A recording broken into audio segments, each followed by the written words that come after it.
मंदिर टूटे कोई नहीं बोलता, गौहत्या होती है कोई नहीं बोलता, हिंदू मां बहनों की इज्जत सुरक्षित नहीं कोई नहीं बोलता,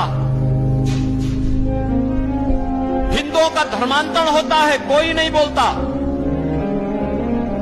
लेकिन अगर यहां कहीं पर इन सब की रक्षा करने के लिए कोई हिंदू आगे आता है तो दुनिया में हो हल्ला होने लगता है।